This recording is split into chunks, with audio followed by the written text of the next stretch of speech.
ಅಧ್ಯಕ್ಷರ ಆಯ್ಕೆ ಸಮೀಪಿಸ್ತಾ ಇದ್ದಂತೆ ರೆಬಲ್ಸ್ ನಾಯಕರು ಚಾಣಾಕ್ಷ ನಡೆ ಮೊರೆ ಹೋಗಿದ್ದಾರೆ. ಹೊಸ ರಾಜ್ಯಾಧ್ಯಕ್ಷರ ನೇಮಕಕ್ಕೆ ಬಲ ತುಂಬಲು ಪಕ್ಷ ನಿಷ್ಠೆ ಪ್ರದರ್ಶನ ಮಾಡಿದ್ದಾರೆ. ಈಗ ಮಾಡ್ತಾ ಇದ್ದಾರೆ. ಇದೊಂದು ತಂತ್ರಗಾರಿಕೆ. ಹತ್ರ ಬರ್ತಾ ಇದೆ ರಾಜ್ಯಾಧ್ಯಕ್ಷರ ಘೋಷಣೆ ಸಮಯ. ಈಗಾಗಲೇ ಬೇರೆ ಬೇರೆ ರಾಜ್ಯಗಳನ್ನು ಕೂಡ ಅನೌನ್ಸ್ ಮಾಡ್ತಾ ಇದೆ ಹೈಕಮಾಂಡ್. ಈಗ ಯತ್ನಾಳ್ ಸಂಪರ್ಕದಲ್ಲಿದ್ದರೆ ಭವಿಷ್ಯದಲ್ಲಿ ಸಮಸ್ಯೆ ಆಗುವಂಥ ಆತಂಕ ಇದೆ. ಹಾಗಾಗಿ ಅಂತರ ಕಾಯ್ದುಕೊಳ್ತಾ ಇದ್ದಾರೆ. ಸಂಪರ್ಕನೂ ಬೇಡ, ಸಭೆಗಳಿಗೂ ಕೂಡ ಆಹ್ವಾನ ಬೇಡ ಅಂತ ನಿರ್ಧಾರ.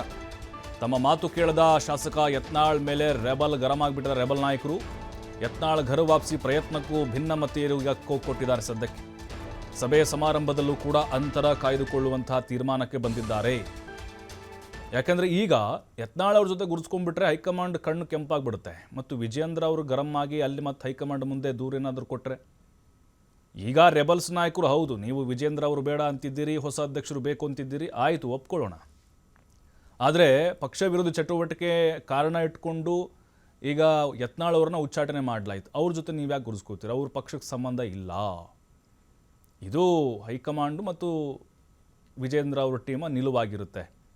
ಸಹಜವಾಗಿ ಅದಕ್ಕೆ ನಮಗೆ ಮಣೆ ಹಾಕಂಗಿಲ್ಲ ಅನ್ನುವಂಥ ನಿಟ್ಟಿನಲ್ಲಿ ಈಗ ಯತ್ನಾಳ್ ಅವರಿಂದ ಅಂತರ ಕಾಯ್ದುಕೊಳ್ಳುವಂಥ ಪ್ರಯತ್ನ ಮಾಡ್ತಾ ಇದ್ದಾರೆ ರೆಬಲ್ಸ್ ನಾಯಕರು.